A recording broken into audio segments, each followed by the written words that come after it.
ওই জামানার কোন একজন দিনদার ব্যক্তির কাছে গিয়ে বলল, আমি তো 99 জন মানুষকে হত্যা করেছি, আমার পরকালে বাঁচার কোন রাস্তা আছে নাকি? এটা কিন্তু বুখারী শরীফের ঘটনা। বাঁচার কোন রাস্তা আছে নাকি? যাকে জিজ্ঞাসা করা হয়েছে সে বড় আলেম ছিল না, সে তাকে হতাশ বানিয়ে দিয়েছে, নিরাশ করে দিয়েছে।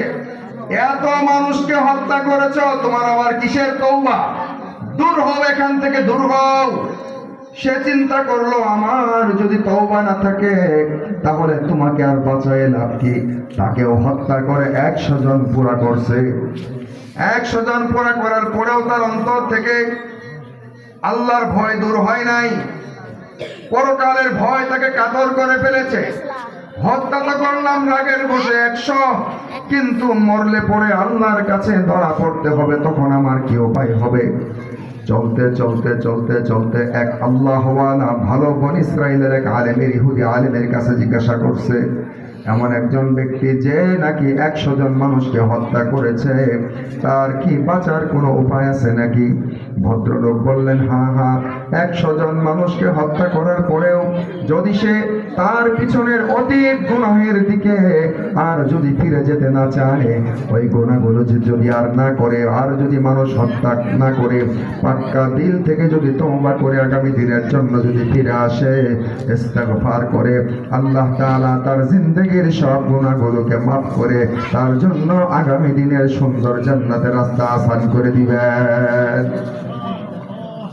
এর সঙ্গে আরেকটা কথা বললেন, খুব ভালো করে শুনবেন। এই বর্তমানে যে বলতেছি কথাটা, এটাই গুরুত্বপূর্ণ বেশি। ওই আলেম বলে দিলেন, আল্লাহ তোমাকে মাফ করবে, একটা শর্ত হলো কেবলমাত্র মুখ দিয়ে তুমি ইস্তেগফার করলে হবে না, কেবলমাত্র পিছনের অতীত জীবনের গুনাহে থেকে ফিরে আসলে হবে না, বরং তোমাকে আর একটা কাজ করতে হবে। কি কাজ? কাজ হলো, ওই যে একটা সামনে একটা এলাকা আছে, একটা নাম ধরে বললেন এলাকাটার, অমুক এলাকায় তুমি চলে যাও। ওই এলাকাতে আল্লাহর ওলি ভালো মানুষগণ বসবাস করে, যারা সব সময় আল্লাহ বিল্লাহ করে, আল্লাহ ওয়ালা। তুমি যে এলাকায় থেকে গুনাহ করেছো, ওই এলাকায় আর ফিরে যেও না। কেন কেন? গুনাহ মানুষ একা একা করতে পারে না, গুনাহ একা একা করা শিখে না। প্রত্যেকটা পাপ করার জন্য সিন্ডিকেট লাগে। কথা বলে না? নেশাখোরের সিন্ডিকেট আছে না নাই?